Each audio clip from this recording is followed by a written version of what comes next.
Salut, c'est Trado. Alors voilà ma mise à jour hebdomadaire pour l'indice parisien. Et bien voilà, donc moment de solennité. Nous avons touché l'objectif qu'indiquait la fourchette d'Andrews, à savoir que cette semaine, nous avons touché enfin au point près la médiane. D'ailleurs, on voit que sur ces niveaux, un recul s'est amorcé et nous terminons avec une bougie en forme de doji, c'est-à-dire une bougie pour laquelle le niveau d'ouverture et les niveaux de clôture sont équivalents et qui montre l'impossibilité pour un camp comme pour l'autre de prendre l'ascendant.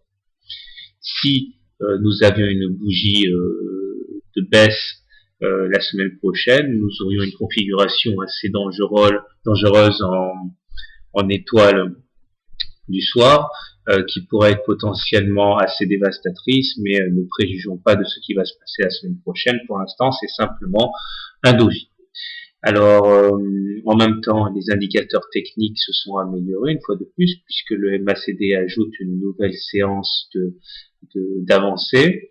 Le stochastique également, il est toujours au-dessus de son signal, alors que le MACD, quant à lui, ne l'est toujours pas. Le momentum, lui, croît et reste au-dessus de sa zone de 0, donc plutôt bien orienté. Si à cela on ajoute que nous sommes au-dessus de la M20, au-dessus de la M7, eh bien a priori nous sommes dans une situation où le CAC est bien orienté. Pardon. S'il faut chercher des éléments plus inquiétants, on remarquera que bien que nous ayons franchi l'amplitude maximale de la première épaule potentielle qui est ici, eh bien, nous n'arrivons pas, pour l'instant encore, à nous affranchir de manière significative de cette amplitude de la première épaule, si bien que théoriquement, nous sommes toujours dans les cordes pour être menacés par une épaule tête épaule qui sera tradable au cas où on casserait la ligne de coup, à savoir la ligne des 3546. On en est encore loin. De toute manière, pour l'instant, on ne traite pas la potentialité d'une épaule tête épaule. On peut la traiter seulement quand elle devient non pas latente, mais patente. Alors, comment trader l'indice parisien cette semaine? Je vais zoomer. Donc, d'ailleurs, ça permet de voir comme la médiane de la fourchette d'Andrews a bien joué son rôle.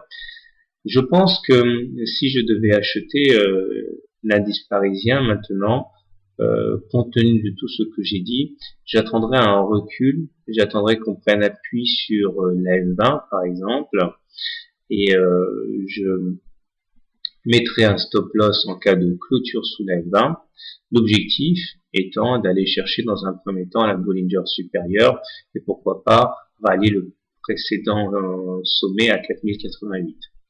J'hésiterai à rentrer tout de suite parce que le stop loss devant être mis sous un support significatif, eh bien l'écart serait tel qu'il risquerait d'occasionner des pertes assez conséquentes par rapport à l'objectif potentiel. Si maintenant je devais shorter l'indice parisien, je pense que je m'abstiendrai pour l'instant car nous n'avons aucune résistance significative. Je pense que j'attendrai de voir comment on réagit au contact de la Bollinger supérieure, voire même au contact des 4088. Donc pour moi, pas de short avant d'avoir touché l'une ou l'autre de ces résistances. Voilà. Bonne soirée, bonne semaine. Au revoir.